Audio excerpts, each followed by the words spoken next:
Bismillahirrahmanirrahim. Yang jelas musik itu adalah hal yang diharamkan. Iya. Dari banyak ulama menafsirkan ayat wa minan nasi may yashtari lahwal hadith liyudilla an sabilillah. Di antara manusia ada yang membeli lahwal hadith, ucapan yang sia-sia. Itu dari penafsiran sejumlah dari salaf ditafsirkan sebagai musik dan alat-alat apa? Musik. Dan di dalam Sahih Al-Bukhari Rasulullah sallallahu alaihi wasallam bersabda, la yakunanna aqwamun yastahilluna al-hirra wal harir, ya, wal khamra wal ma'azif. Akan ada nanti satu kaum yang mereka akan menganggap halal berzina, sutra, khamar dan musik. Menganggap halal. Berarti tadinya dia adalah apa? Haram. Sebab yang disebut semua ini, zina, khamar, sutra, ini semuanya apa? Haram. Musik berarti ikut kepadanya. Jelas ya? Baik. Karena itu disebutkan dari sebab yang paling banyak membuat hati itu menjadi kaku, itu adalah musik.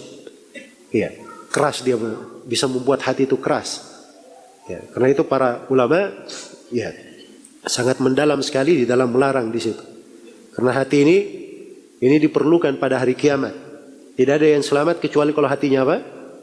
Selamat. Yauma la yanfa'u malu wala banun illa man atallaha biqalbin salim. Hari kiamat itu hari tidak akan bermanfaat harta dan anak-anak kecuali siapa yang datang menghadap kepada Allah dengan hati yang selamat. Ya. Selain daripada itu, seorang hamba tidak boleh menyibukkan hatinya dari Al-Quran. Jadi kalau dia kepada musik, ini bisa melalaikannya dari apa? Dari Al-Quranul Karim. Baik. Allah Subhanahu wa taala berfirman dalam surah Luqman ayat 6, A'udzu billahi minasyaitonir rajim wa minan nasi may yashtari lahwal hadits liyudilla an sabilillah.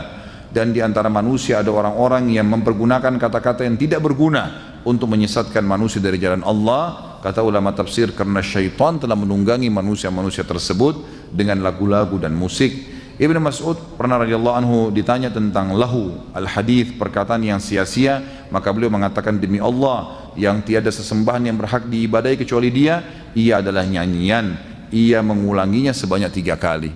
Mungkin ada di antara kita mengatakan, saya punya masalah kecil Ustaz, saya hanya masih belum bisa tinggalkan nyanyian, laguan, musik, gitu kan. Saudaraku, saya jawab, ini bukan masalah kecil, ini masalah besar. Karena dalam hadis Bukhari dikatakan musik adalah ya, anak-anak panah beracunnya syaitan. Nggak bisa ketemu antara musik dengan Al-Quran, mustahil, mustahil. Antum jangan mimpi mau rajin baca Quran, apalagi hafal Quran kalau masih dengar musik, jangan. Tutup udah. Dan tutup ini ditutup ya, ditutup itu dalam arti kata berhenti, udah nggak ada lagi, sudah hapus memang. Jangan, saya bilang, ingat waktu itu hari, kalau misalnya tembok rumah kita jebol, jangan masuk angin, jangan cuma pakai selimut, bisa terbuka selimutnya, gitu. Memang tutup tembok itu, tutup, udah nggak usah, sudah selesai. Saya nggak mau lagi, baru bisa, baru aman tuh, gitu kan, baru aman. Dan ibadah itu teman-teman sekalian makin dijaga, makin kental, maka makin kuat dia. Kata ulama dikasih gambaran, orang kalau baru ibadah, ibaratnya imannya itu seperti kayu-kayu, tembok kayu. Dan setan-setan ini ular, dia masih bisa mematok kalau masih kayu. Kalau dia patok, lama-lama jebol tembok kayu itu. Tapi kalau kita mulai beribadah lebih kuat, maka diganti dengan batu bata dan semen. Mulai kesusahan dia untuk mematoknya, gitu kan. Dan kalau kita tetap komitmen ibadah, dia akan berubah seperti baja yang akhirnya merontokkan gigi ular-ular itu. Gak bisa lagi. Orang kalau sudah sangat luar biasa jaga ibadahnya, syaitan udah nggak dapat celah untuk menggodanya, udah nggak bisa, udah nggak bisa. Begitulah keadaan para sahabat. Apapun yang mereka mau kerjakan, mereka kerjakan selama baik di mata Allah. Udah sampai mati, sampai terbunuh syahid pun mereka komitmen untuk menjaga itu. Nantilah kita mau dengar dari mereka. Tapi Anda mau sebutkan hadis-hadis yang sahih itu mana aja, Ustaz? Udah disebutkan oleh Ustaz Ahmad pada waktu itu. Dan kalau hanya ada satu hadis yang sahih, kita harus taat nggak? Harus taat nih. Hadisnya sahih. Ternyata hadisnya banyak sekali. Selain hadis yang diriwayatkan Imam Bukhari tadi, dan hadis itu disebutkan oleh Syekh Albani rahimahullahu taala, sebagian orang Pobi. Ya, Albani yang nyebutin. Anak nggak mau. Tenang nih, Albani itu dia gurunya Albani itu siapa? Sama tuh. Ibnu Hajar Al-Asqalani. Dia juga mengambil ilmunya Ibnu Hajar, Ibnu Hibban, Imam Bukhari. Dan beliau tidak mensahihkan hadis itu dengan diri sendiri. Tidak. Kita sudah sebutkan. Yang mensahihkan itu banyak ulama-ulama senior dalam ilmu hadis. Kalau ada ulama fikih mensahihkan hadis, kita tanya dulu, ente nggak ahli dalam ini. Ente ulama fikih gitu kan. Kita tanya, siapa ulama hadis yang mensahihkan? Fulan. Kita lihat, kita cek kembali. Yang bisa mengecek silahkan dicek kembali. Tapi jangan ikut-ikutan. Mengatakan nggak, ana mau ikut Ibnu Hazm. Karena buat ana itu lebih mendukung ya profesi ana. Boleh mah gitu kan. Ini hadisnya jelas-jelas. Itu hadis yang pertama. Kemudian hadis yang kedua. Rasul sallallahu alaihi wasallam mengatakan sautani mal'unani fid dunya wal akhirah. Ada dua suara yang terlaknat di dunia dan di akhirat. Mizmarun 'inda ni'mah, suara seruling ketika dapat nikmat. Lagi senang-senang sama serulingnya. Warannatun 'inda musibah, dan merintih meratap ketika dapat musibah. Hadisnya diriwayatkan Al-Bazzar di Musnadnya dan disahihkan oleh para ulama.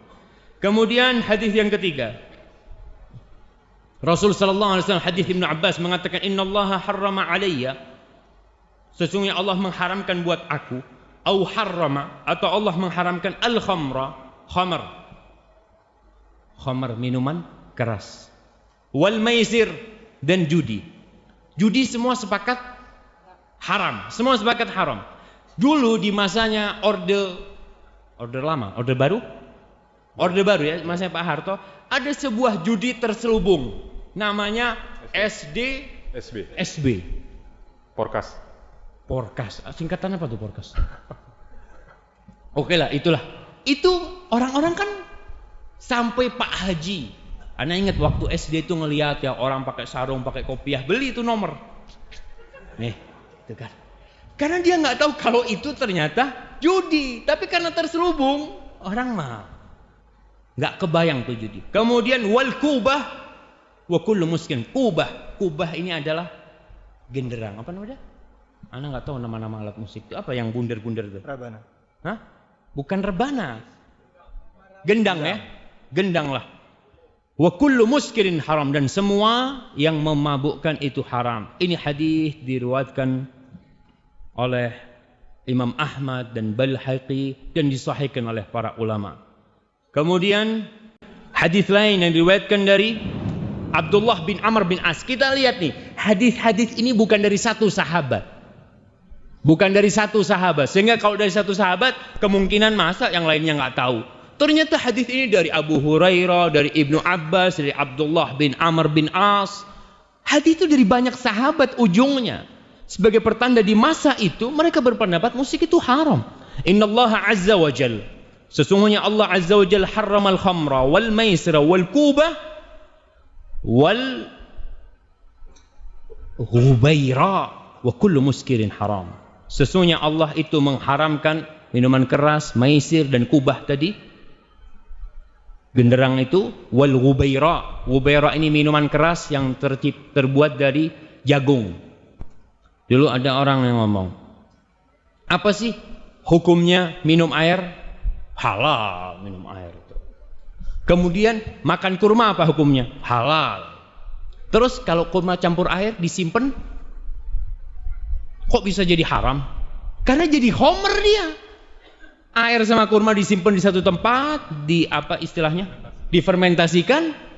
Dia ngomong, kok ente bisa ngomong haram? Ini kan cuma air, cuma kurma. Allah mengatakan, Rasul mengatakan, kullu muskirin haram, semua yang memabukkan haram. Dalam hadis ini disebutkan, kubah, alat-alat itu ternyata haram. Biasanya nih, kalau kita lihat hadis-hadis ini nyampur antara minuman keras, judi, terus apa? Gendang. Kok dikumpulkan tuh? Biasanya memang berkumpul di dunia ini. Orang kalau main judi mesti ada musik tuh. Ada yang main judi diem-dieman, ada Ustaz, kata dia, yang takut sama polisi tuh diem-dieman. Ya, tapi kalau tempat-tempat yang banyak itu dikumpulin tuh, bahkan dicampur sama perempuan.